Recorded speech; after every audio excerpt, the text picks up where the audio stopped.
From our 22 News Broadcast Center, this is 22 News in Focus. Good Sunday afternoon and welcome to 22 News in Focus. I'm Kate Walsh. It's a disorder that's impacted so many families, dementia.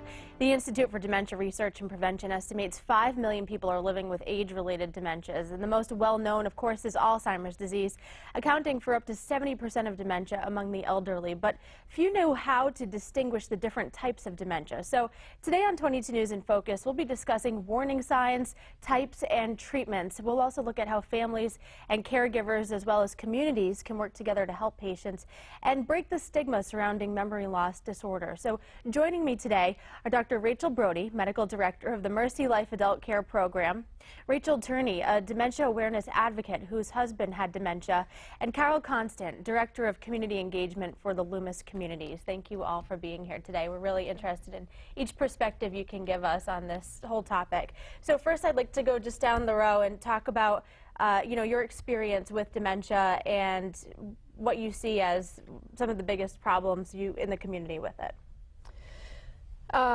That's a big question. So my experience is as a medical director of a comprehensive care, coordinated care program for older adults, frail older adults with either medical illness or chronic mental health. So we do see a lot of dementia, and it's a program that provides wraparound care. We try and take care of them and keep people living independently in their homes. I think the things that I worry about most as a doctor are the suffering that this illness can cause for an individual and the family. The family suffering is often termed caregiver burden. It's sort of in the medical world that we worry about that. We were talking earlier about day-night reversal, trouble sleeping, so things that you don't even think about really as medical issues, but caregivers staying up all night with their loved one and then having to go to work or take care of other family during the day. So caregiver burden is a big piece, and then the suffering from the disease that people have themselves. And I assume we'll talk more about that later. Absolutely. Rachel, your perspective on all of this, it's obviously very personal. Yes, excuse me. My professional background was as a psychiatric mental health nurse, so I had the knowledge about Alzheimer's disease, and I certainly knew what might be happening. My husband's family had a very strong family history of Alzheimer's. We think his father had it. We know that 3 of his 4 older siblings had it. So we were sort of watching for signs with Jim, and he was diagnosed in 2001 when he was 68 years of age. And it was fairly early in the disease process, which was very fortunate for us because it allowed us to do a lot of planning, a lot of talking about what we wanted to do with the time, and we were able to travel a great deal. As the disease process proceeded, clearly we needed to cut back on certain things in terms of travel, but we were still able to do many of the things that we had hoped to do. It also allowed us to do the kind of planning that one needs to do in terms of financial planning, legal issues, durable power of attorney, healthcare proxy, and all of those things. So I have continued advocacy somewhat through the Alzheimer's Association, but also now in the dementia-friendly communities effort since he died in 2010. And as I tell people, he would expect me to be doing this and would be disappointed if I weren't. So. That's why you're here. That's why I'm here, yes. Excellent, thank you. So of the 5 million people that you mentioned that have Alzheimer's or other dementias, 70% of those people are living in the community. They're not in a special care. 30% of those people are living alone. So people are out in the community, they're going to the bank, to the grocery store, and they're in our communities. So as Director of Community Engagement at the Loomis Communities, I'll just tell you, we're a continuing care retirement community on 4 campuses in the Pioneer Valley. But we also have a dementia special care neighborhood in Holyoke at the Loomis House. And so we see and experience it in our communities and in our own personal lives. And so when Rachel approached me with her advocacy and with the concept of dementia-friendly communities, it sounded just like a perfect fit for us to get involved in. So she's the fire in the engine that gets us moving, and we've had some really exciting stuff fill you in on later. Excellent, great, looking forward to it. So one of the big things, and we have kind of already talked about this already, is the difference between Alzheimer's and dementia. Alzheimer's is a type of dementia, right? But what's the distinguished parts of dementia versus Alzheimer's? There must be other different types rather than what we usually hear, which is Alzheimer's. Can you kind of explain the differences there? So dementia is sort of an overarching term for a progressive neurodegenerative disease of the central nervous system, primarily the brain.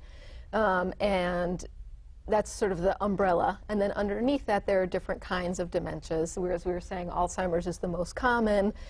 And most usually the first things that you see with an Alzheimer's dementia are short-term memory loss. And there's a general pattern that you can see clinically and sometimes findings on imaging that we do that are consistent with that. But still the true diagnosis of exactly what's causing the dementia requires a biopsy of the brain, which we don't do. So that's still sort of just for scientific research and investigation that's happening now. There are other types of dementia, so frontal temporal dementia is another type, Lewy body is another type, vascular dementia is another type. Those are the three most common after Alzheimer's. Vascular is people who've had strokes, and they can even be sort of subclinical strokes, strokes that you don't end up with a paralysis or any findings from, but still sort of chronic vascular disease. People with hypertension, diabetes can be at risk of that. So if you had a stroke, could you also have Alzheimer's because of what happened during your stroke, or is it always that different type of dementia? Well, so this is a great question. So what we're finding is that while as doctors we love to label everything and know exactly what the process is, people are complicated. And so that it's never as clean as we would like it to be, so that you can have more than one process. You can have Lewy body and dementia and, Lewy body and Alzheimer's dementia and vascular dementia.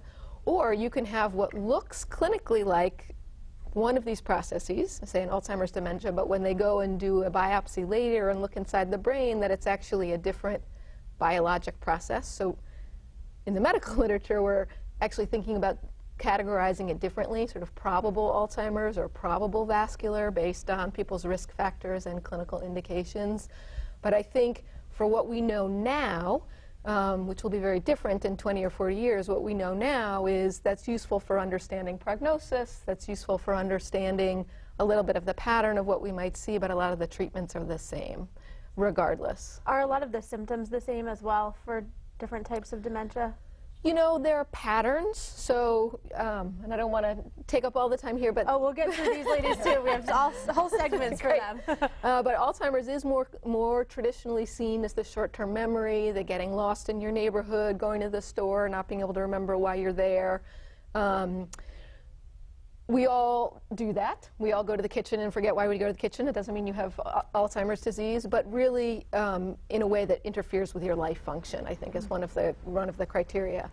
Vascular dementia is often described as more of a stepwise process as opposed to a gradual decline because it's sort of stroke-related, which happen in time. So you have one and then you sort of decrease how much you can see or do. But also people have traditionally or classically in a vascular picture, you have more trouble planning. So you may have more trouble managing your bills or planning your medicines or planning how you're going to cook your meal. And your memory may be fine because it may be that part of your brain didn't have a stroke in it, a little tiny stroke.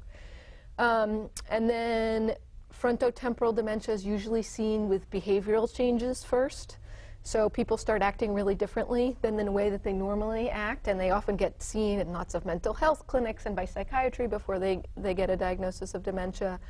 And then Lewy body, which can go with Parkinson's or can go without Parkinson's disease, is classically sort of the classic piece there is hallucinations. That people have hallucinations and they may have a movement disorder. But again, you know, Rachel was chuckling, you can have any combination of those things and you can have any one of those symptoms in any one of those diseases. So we try and keep it clean, but there's still a lot of crossover and we're still understanding exactly how the biology of the brain ends up resulting in certain behaviors. Yeah, it's very interesting. All right, we're going to take a break, and when we come back, we'll talk about treatment and so much more having to do with dementia. You're watching 22 News in Focus.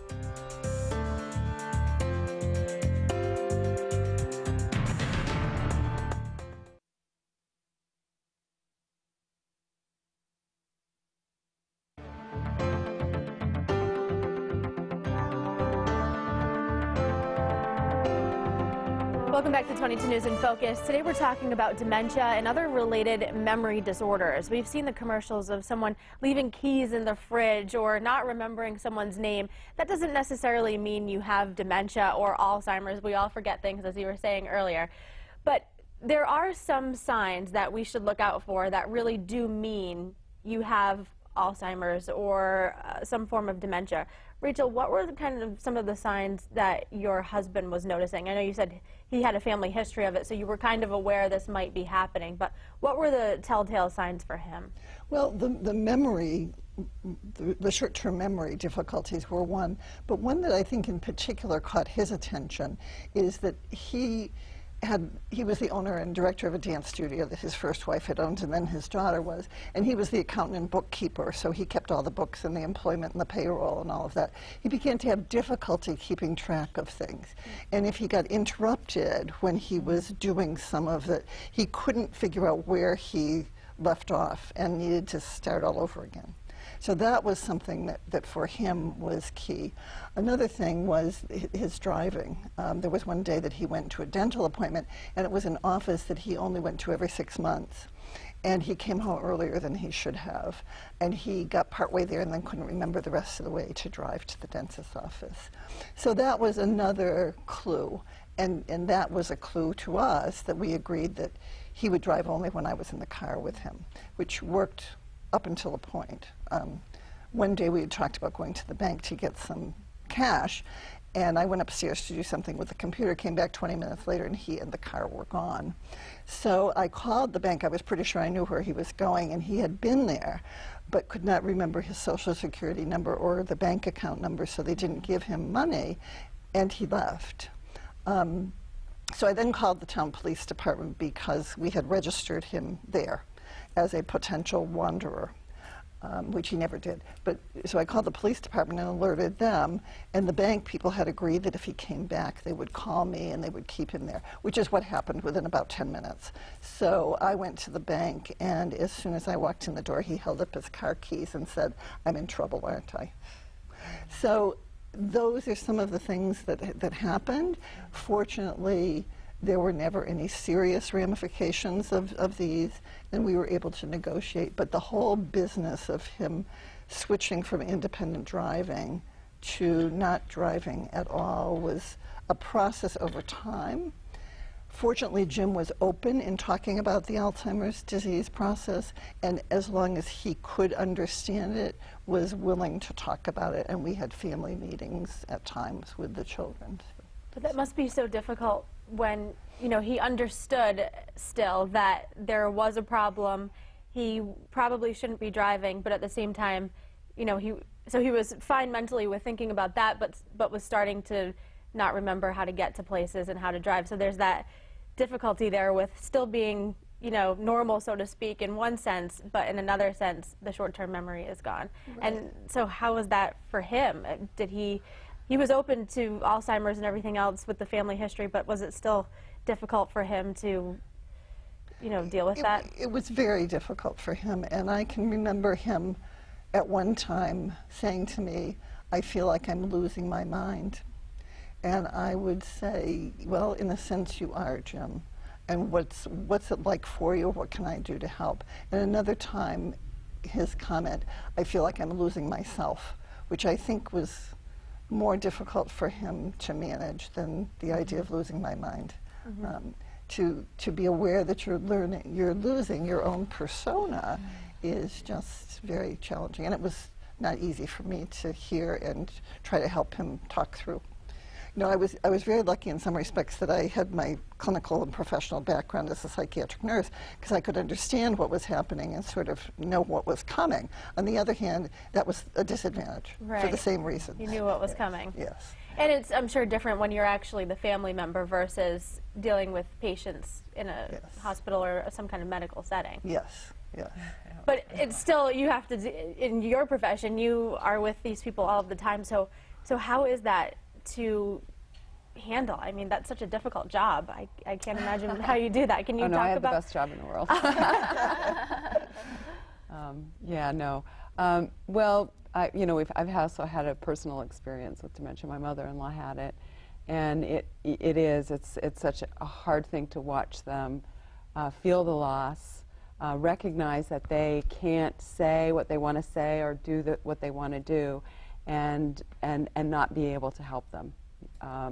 And one of the things that we get into a little bit with the Dementia Friendly Communities Initiative is how you can interact with someone who's in that frustrating moment, and how you can shift the focus of the conversation, shift the focus of their frustration into something else, so that you can diffuse their anxiety and help accomplish or move on to another conversation. And can you talk more about these dementia-friendly communities? That's really an interesting concept. Well, apparently it's a movement that started in the UK and in Australia, and it came to Rachel's attention several years ago, and so she approached me. She saw my title and she said, maybe we can do something with this. So we thought about how we might explore it, and I said, well, let's just try out in South Hadley. We know the people in South Hadley, so let's call up the fire chiefs and the police chief and the council on aging director and the town administrator and some obvious people in the community, and let's just sound out what this project might look like and see if it would be a good idea. So we called a meeting. We knew they were busy people, so we set the agenda for 1 hour, and the first thing on the agenda was to just introduce yourself, what's your position, and how you are experiencing dementia either in your personal life or in your work life. Well, everyone went around the table, and it took a whole hour. Wow. So without even getting into how we might manage or what we might plan to do in the project, we said, okay, well, we need to meet again, because there's obviously a lot here for us to work with as far as education in the community, training to fire and police and so on. So yeah. Since then, how has it worked in South Hadley? Well, it's been great, and we've actually moved down into Holyoke, so we've sort of spread our wings a little bit. We have had training for the fire and EMTs. We've had training for town hall employees. We recently trained all the People's Bank branch managers. And the training is a little bit about what you were saying about dementia. It's not quite even as in-depth as that, just some of the causes of dementia and what it happens in the brain. And then some education around how you can help and support someone, or an individual or a family member, some communication tips. And just, we've done those educational programs. We discovered that there's this really neat concept called a memory cafe, where you have, if you're in a relationship with somebody and you're caring for them and taking, a lot of times all the other parts of the relationship go away, and it's, did you take your meds? Okay, now it's time for a shower. Oh, we need to change that shirt. It's got a stain on it. And it becomes caregiving, and it's easy to forget how you connected with that person in the first place, what's special and remarkable about them. So Memory Cafe is a place where people can go with other people who are with their care partners and just relax, just talk. A lot of times there's some music, or there's an art project or something, and it's just a way of being with your care partner in a relaxing and stimulating environment. Caregiver support groups is another thing that we have found that's really needed in our educational programs when we've led them. Rachel's so good at leading them. She's done some great job doing that. And at the end, people just want to sit and talk. They have lots of questions about how they're experiencing it. And it's just, the need for support is really out there. So that's the second aspect. And then finally, we want people to know what are the resources out in the community that are available. So we have a website, www.dementiafriendlycommunities.org. We have a Facebook page, and it's a listing of local resources and a calendar of events of things that people can do. And we'll include that link on our link as well, so people can go to that after watching this. We're going to take a break again, and we'll be right back. You're watching 22 News in Focus.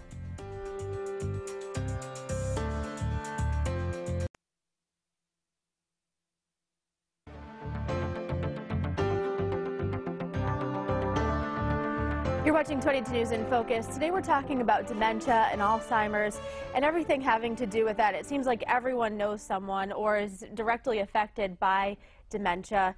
And we were talking about dementia-friendly communities. That's a really interesting concept. And we were saying during the break that it's something probably more people should be aware of, right? Because there's a lot of unknown things related to having dementia. So could you elaborate from a medical perspective on that? Well, there were a couple of things. One that we talked about before when we were just meeting and finding out what we were doing, but the one we talked about just now is falls. Just falls are very common in the elderly. They're very common in people with dementia because vision can be impaired, your balance can be impaired, you might get up in the middle of the night and be wandering, not turning the lights on. And then often what happens is the police and the fire get called, someone falls, and they feel the need to make sure that they're safe, and so they bring them to the emergency room, but here's a person in the emergency room who doesn't understand why they're there. There's people sticking needles in their arms, their loved ones aren't there, they're very confused, they start trying to get out of there, so the people, the doctors taking care of them, have to give them medicines to calm them down, and then they get really sleepy or really lethargic, and then they end up getting admitted to the hospital because they can't walk, and then they end up staying in the hospital for a couple of days, and then they go to rehab because they've been in bed for 2 days, and so you have, one, a very big medical bill, but also a really bad outcome for the patient who just fell and needed to be picked up.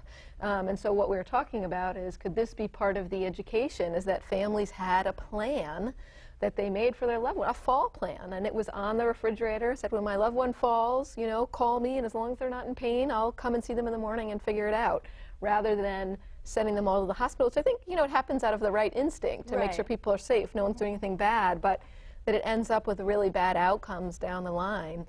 And does stress accelerate some of the memory loss, or does it add to the symptoms they would otherwise have, that stress of being in the hospital and, you know, the scare factor of it, not knowing what's going on? Well, I think there's a couple ways to answer that. Certainly people who end up in the hospital with dementia or who are likely to get dementia in the future often have the dementia unmasked during that hospitalization. They're in this foreign environment. There's no day-night consistency. They get woken up in the middle of the night. So any structure or routine or familiarity that keeps them functioning well is taken away. People get confused. They get what we call delirious. Sometimes they're hallucinating. They may have never done this in their life, and they may never do it once they go home, but they can get very ill. And that actually can bring a dementia sort of to the fore more quickly. Families always say, well, he was never like this before. This never happened before. But it was always there, but there was a structure in place that was keeping the person functioning. But that also leads to a decreased longevity. We're learning that even just a short delirious episode in the hospital leads to decreased longevity. So things we're trying to prevent. I think the other thing is what you were mentioning is how to help people function who have dementia. I mean, if you have a word finding difficulty, which is common with a number of dementias, you can't find the right word, and you're getting really stressed, and then you get really anxious because you know the word is, the person's waiting, and you're really worried, then it's even harder to find the word. And we've all had that experience. It's a normal experience, but it's exacerbated in dementia. And then they get more frustrated. So you see a lot of frustration sometimes in people when they can't express themselves, they don't understand what's happening. So a lot of what we do as providers, and I think what you guys are doing in the community, is help families understand what the experience is of the person who has dementia and give them ways to cope with it. That's a huge piece. I can't emphasize enough the importance of the caregiver support group and the education to patients and families about the experience is so different than our own experience without dementia. And their behaviors are sort of a result of that. And I'm sure it takes so much patience, right? Yes. That's such an understatement. That's one thing that I realized I didn't have Well, enough how could of. you know? And it takes an enormous amount of patience. But it was very helpful for somebody to say to me, Rachel, you know, when Jim asks a question, for you it might be the 50th time, but for him it's always the first time. And that really helped me to sort of key my responses to what his needs were and what his communication was, rather than to what my experience had been in the last 2 hours when he asked the same question. Right. So that was very helpful to hear that. Do you have to have a sense of humor through it all? Oh, in order to get absolutely. through? Absolutely. And fortunately, he had a sense of humor for most of the time, so some of the times we could share kind of laughs together. But yes, and you need to be able to step back and take a deep breath and kind of regroup and say, it's okay if I'm feeling terrible right now. But, you know, as a nurse, I wasn't supposed to be feeling those feelings. But certainly as his wife, I was. Right. So that was As a human challenge. being. Yes, a challenge at times, yes. How about the rest of your family? I don't know if you have children. You said he had a daughter. Yes, there's six children, 4 of them within 10 miles, which was very helpful. One thing was that Jim was very open about his diagnosis. I mean, I went to the hairdresser to get a haircut one day, and she said, oh, I'm so sorry to hear about Jim. And I said, what do you mean? She said, well, when he was in here last week to get a haircut, he told me he's got Alzheimer's disease.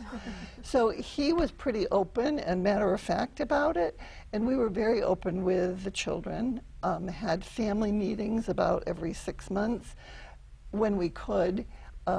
Wrote a letter to the families, the same letter, because you know, you never share the same information with all 6 children on the telephone or whatever. And so it was important to us that everybody had the same information.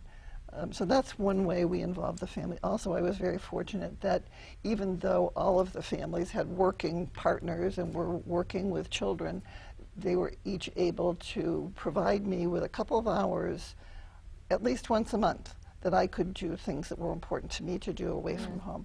And that was fortunate and really helped me tremendously. Later on, as Jim, it was really unsafe to leave him alone, we tried some caregivers, but his idea of who should be in the house and mine were very different. And he literally chased them out of the house and down the street sometimes. So it was a neighborhood scene. The neighbors all knew that he was having challenges. Yikes. Okay. So are your children concerned at all that, you know, we do hear that it is a genetic thing. You are more likely, I guess, to get dementia or Alzheimer's if your parents or other family members had it. Are your children concerned that because their dad died of Alzheimer's disease, they might have it as well? Yes, they are. They don't talk about it with me very much. Occasionally, individually, somebody might talk about it, or 1 or 2 of them tend to joke about matters like this. And if they're having some difficulty having forgotten something, they say, oh, must be the early A, the big A. But I'm sure on a serious level they're very concerned, and their spouses probably are too. And then there are 13 grandchildren. I mean, there's no clear sort of proof that the kind of Alzheimer's that Jim had is genetic, and the genetic type appears to happen more in families where it's early onset, like before the age of 65, and sometimes in the late 30s, early 40s. That has a clear genetic component. The type that Jim's family has experienced with a diagnosis in late 60s is not clearly genetic in nature, but there's certainly a familial trait here. And so there's concern, yes. And from a personal perspective from you, you said that your in-laws had Alzheimer's. So is your spouse concerned that that might happen as well? Well, yes, of course. His grandmothers on both sides had dementia. And, you know, I mean, it is a higher incidence in women, but it is something that we worry about. But then again, it's something we can't really control, right? I mean, Yeah. or Not yet. I guess I should ask, can you control it? Not yet. I mean, I think the research is just exploding in this field. You were asking about it. I'm not a researcher. And I think in 20 years, in 40 years, we're going to know so much more, and we'll have great treatments that are really prophylactic, so they actually prevent it, you know. And part of what we're doing is looking at drugs and testing them. Do you start them after the disease has been diagnosed? Do you start them before? Would that mean that we would start testing people younger when they don't have symptoms, screening people? So I think there's a lot to come, and there's a lot of really exciting research. You go to the conferences, and it's so exciting, and I think people are really hopeful. The sad part is we're not there yet, and so we don't have great treatments yet. There are a few things that are FDA approved. Most of the time, they don't work, and when they do work, it's only a gradual improvement, but they don't. You know, if you have a continuous decline of your illness, it doesn't change the slope of that decline. It just kind of pushes you back about 6 months when it actually does work, which is not a lot of the time. But there are things that help. You know, the brain, it's not a muscle, but like a muscle, the bigger it is, the longer it's going to take to sort of waste away. So the more that you do, the more active, more engaged your brain is, the better you are protected. Exercise is good. Eating right is important, but actually the thing that's really shown the most difference is being socially engaged. So being socially engaged with families, peers, you know, bingo groups, whatever it is that people do, that has had a measurable improvement in brain function. And that's probably what these communities can help with as well, right? Exactly, exactly. All right, excellent. We're going to take another break and we'll be right back. You're watching 22 News in Focus.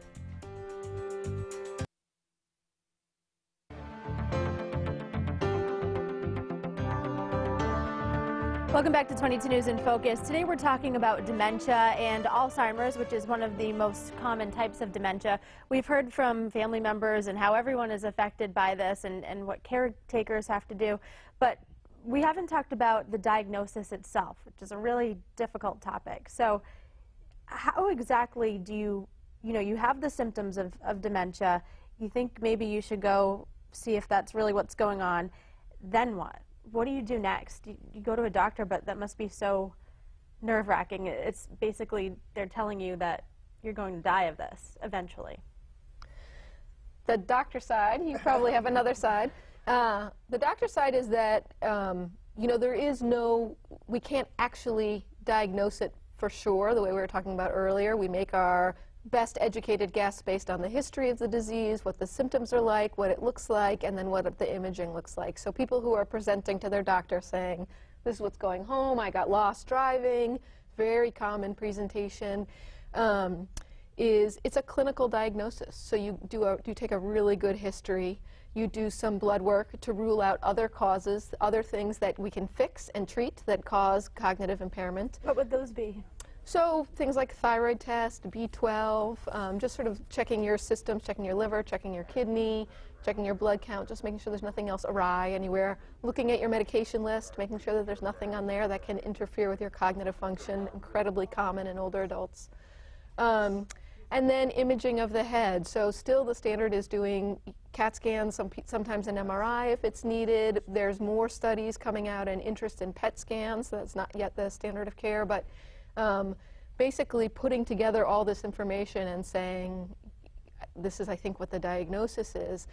There's also a diagnosis called mild cognitive impairment, which means that there is some measurable decrease in your function. You're not quite doing what you were able to do before. It's not normal. It's not normal for what we would expect you to be able to do, but you're not really at dementia level, and we're not really sure what's going to happen. So I think one of the things that can be really hard for families, too, is that early time. It's not like saying, oh, you have Alzheimer's and you've got 10 years left. Go get them. You know, we think that this is what you have, and we're going to have to, it's early in the course, we're going to have to follow along in the course and see how this progresses and see where we go. So I think, again, there's so much research happening here. We're learning more. There's spinal taps that they're doing to try and diagnose, but we don't have a new standard yet. So do you also do some kind of testing with memory in the office? Yeah, there's a whole series of neurocognitive tests that you can do, and usually a primary care doctor might do a screening test, a geriatrician will probably do a more involved test, and then there are neurologists and neuropsychologists and neurocognitive specialists who will do a whole battery of tests that can help. Those can be more helpful sort of in finding what people's strengths are and where people's deficiencies are. So if you're having trouble sort of managing or coping, it can help with that. It's not so much for the diagnosis, but sort of a management plan. Who would be the first person to go to if people are watching at home and they think maybe they should go get this checked out? Would it be their primary care physician? Their primary care doctor. And then that doctor would say you need to go to a specialist. Yeah, if they thought they needed it. Or they might just say, this is normal. You have nothing to worry about. Or they might do some blood work and say, this is what this problem is, and we can fix it. So it seems like there's kind of a fine line between what's normal and what could be symptoms, right? Obviously, the things that you said are what interferes with your daily life. That's the key. But some people might be concerned. So do you find that a lot of people do come in and see that they actually don't have something wrong with them? You know, I think it's always reasonable to ask your primary care doctor if you're concerned. I think, again, and you have, both of you have experience with this, especially in Loomis communities, you see a wide range of older adults, but I think, you know, it has to interfere with your function to be a disease. And so you can watch yourself. We all, aging, sorry to say it, but like as we age, our whole bodies age and things don't function as well, and our brains don't function as well. So we are going to have some deterioration of our cognitive capacities over time. So it can be a little bit hard to tell, but not being able to drive home from the bank, like you were saying, getting lost at night in the store, you know, things like that, things that are really improving, not being able to function at your job, those are other things. Although, honestly, depression and anxiety can be really common causes of all of those things, too. And so that's a really important reason, again, to see your primary care doctor, because maybe it's a dementia, but maybe it's something else. Depression and anxiety are very common, present with an inattention, an inability to stay focused, and so then you can't remember because you're worrying or you're focused on how bad you feel. Yeah. Yeah. All right, let's hear from both of you about the personal perspective of the diagnosis. What was that whole process like for you? Did you go with Jim to the doctor when that began? Yes, and we chose, he was first diagnosed after a series of neuropsychological tests by somebody who was in independent practice. And then I learned of the resource of the Memory Disorders Program, which is at Bay State Medical Center, which is an interdisciplinary team of clinicians, including a neurologist, a psychiatrist, a neuropsychologist, and a nurse who coordinates the program. And so that's the program that we chose to stay with, and they really were very supportive through the whole process. Jim was seen every 3 months by the nurse coordinator of that clinic, and the psychiatrist was available as things got more challenging in terms of Jim's behaviors. But the initial evaluation by that team was a neuropsychological review with testing, which did indicate some deficiencies which pointed toward the probability of Alzheimer's disease, particularly given the family history. And then he was seen by a neurologist who ruled out neurological problems that might be presenting as some of the symptoms, and then by a psychiatrist who really wanted to rule out the depression, delirium, anxiety things, and to be able to together put the whole picture together. And the team did say that Jim did have some mild cognitive impairment, which was probably of the Alzheimer's type. And then we continued. We had been referred by our primary care physician at my request, because I learned about this memory disorders program. And we were followed every 3 months, which was really a saving support for me through this whole process. And as things got more difficult, I was encouraged to call if things were challenging. And I did call a couple times when things were in crisis. And this was over about a 10-year period? Yes. He was at home from 2001, November, until June of 2009. So it was a bit over 8 years that he was at home. And then he was at the Soldiers Home for the last 6 months of his life, yeah. And does Loomis has people living there who have dementia related? Well, we do. We have, as I said, we have 4 campuses, and they're independent living, which is just a wonderful place to be, and you get meals cooked, and you get a dinner every night and a housekeeper. Independent living is a wonderful lifestyle. Then we have assisted living, where someone is having trouble with some of their daily activities of living, and there's someone there close by who can help out with bathing, showering, dressing, things like that. Then we have skilled nursing centers at 2 of our communities, and then one of the communities has a dementia special care unit, where we specialize just in taking care of people who can no longer be in their own homes because of the kind of care that they need. I live at Loomis Village in South Hadley, and that's how I had access to Carol to kind of say. Okay. She's our one of our independents. I can tell. But when I go to dinner or to social events or whatever, there are couples who are struggling with one of them having cognitive changes. And there are also some individuals who do not have a care partner living with them who are struggling with some cognitive changes. So this kind of challenge presents itself in any kind of living situation. And these wonderful care partners are doing the best they can to help maintain the individual's independence while still maintaining some kind of a life for themselves. And as the disease progresses, that becomes more and more difficult to do. One of the things I take upon myself is to try to be available to talk to folks individually about some thoughts and suggestions for support and care. Well, and it's not easy for families to really consider that maybe the care of their loved one is, taken over and managed by someone else. Right. That's a really source of difficulty and guilt in a lot of families. Let's talk about that right after the break. Okay. We can talk in depth about that. You're watching 22 News in Focus.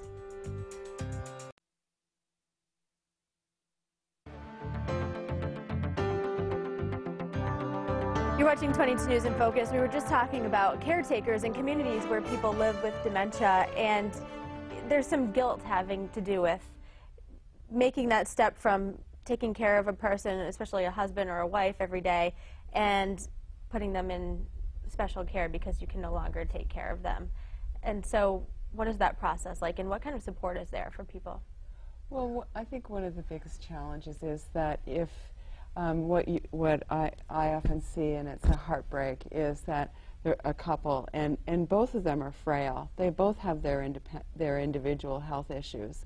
And so the caregiver is now trying so hard to take care, and it really takes a toll on their health as well. And so there comes a point where maybe that is something that families should consider, is as difficult as it is to say, that then the care gets taken over by people who don't get tired, that's their job, and then they can get back into the relationship of just being with their loved one, visiting, sitting, reading stories, whatever it is, playing music, whatever it is that they love about each other that they can reconnect with. Was it a weight lifted off of you when you had to make that decision? I mean, I'm sure at first it was hard, but... It was very interesting. At the Holyoke Soldiers Home, you're on a waiting list, and they let you know when they're going to come and do the home assessment, and that means you're kind of close. And the nurse who came to do the home assessment came on a Wednesday, and late afternoon at the end of her assessment, she said to me, we can admit Jim on Friday. And I said, I can't do that for a lot of other reasons. But anyway, but one thing she said to me was so critical in helping me to let go was, Rachel, it's time for you to stop being Jim's nurse and be his wife. That's the role that he needs you for right now. And we can provide the care that he needs 24 hours a day. And that was really very helpful to me, that I could let go of that need to be the direct caregiver. And so you were able to go visit him at the Soldiers Home, Oh, yes. and you felt more like his wife again? Oh, yes, and we had some good times there, too. I went up almost every day for lunch and had some good times there, and I got many gifts. Just 2 weeks before he died, we were sitting at a circular table, as we always did with other people, and he happened to look over at me, and he hadn't called me by name for a long time. He looked over at me and he winked. And I thought, oh, that's my gift. That's my gift for today and for a long time. Wonderful. Yes. That's awesome. That's wonderful. What do we... It's kind of, I think in the past few years, the conversation has changed about Alzheimer's, and that it's considered a cause of death now, where before it was something that people had but they couldn't die of it, so to speak. What's the significance in that change, so that now it's considered the 6th most leading cause of death in the United States? One thing that's significant is now that's listed on death certificates as a cause of death, whereas in the past it wasn't. Maybe it was pneumonia or something else, dehydration or something else, and it's death certificates that help provide these statistics for public health purposes and for medical statistics and so on. So with it being listed as the cause of death on death certificates, I think the awareness is much greater, and it produces some impetus for asking for funding for research. Alzheimer's is the 6th leading cause of death in this country now, but if you look at the amount of research funds that it gets in comparison to cancer or HIV, and I'm not saying that those aren't important, I'm just saying that in relation to those other, in proportion to those, Alzheimer's is very poorly funded. By the federal government. Right, yeah. Does it seem like there's less of a stigma, so to speak around dementia and Alzheimer's now? Before, we would maybe blow off people as saying, oh, they're senile old men, old women. But now that there's so much around it, does it seem like it's talked about more often and, you know, I would just say as a layperson, not even as a doctor, but as a layperson, I think the Alzheimer's Association has just been incredibly powerful in getting the face of Alzheimer's out there and making it part of a daily conversation, so that it's just something we all live with now. It's not unfamiliar. We were saying before, almost all of us know somebody in our family or our friends who have it or who have had it in the past. I mean, I feel like it's just part of our world now. And is it more common now, or is it because we're talking about it more that there's more diagnosis? You know, that's a great question. I wish I knew exactly the numbers on that. You probably do. I would imagine, though, that some of it is changes in family structure, that more people are living apart, so that aging parents are living apart without the support of their children who just always took care of them at home and no one knowed. And now we have, you know, these nuclear families and older adults who are living by themselves without support. I think is much more challenging. And we're living longer. So, you know, we're living a lot longer, but you sound like you also know some of the statistics. Well, there are more than 5.5 million people in this country that have Alzheimer's disease, it's estimated. I think also it's important that the dementia-friendly community effort is trying to do more community education and community involvement so that people will feel more comfortable talking about it. There's still a stigma associated with talking about Alzheimer's disease or dementia, but hopefully what the Alzheimer's Association is doing, what your program is doing with the participants, what the dementia-friendly community movement is doing, what Council on Agings are doing, is to help sort of normalize this and to make it okay to talk about and then do something about it. And there are things that every person can do to help the individual and the families who are affected by this. And we have all of those resources on our website for people to take a look at. We're going to take a break and we'll have the last word for you. You're watching 22 News in Focus.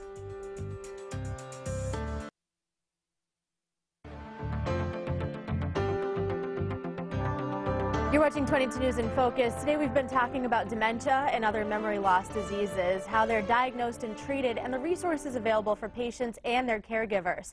That's our program for today, and we want to thank our guests for joining us, and thanks to you at home for watching. If you missed any of this, remember you can watch it in full anytime on our website at wwlp.com, where you can also find helpful links to organizations and other resources about this topic. So from all of us here at 22 News, we wish you a wonderful Sunday.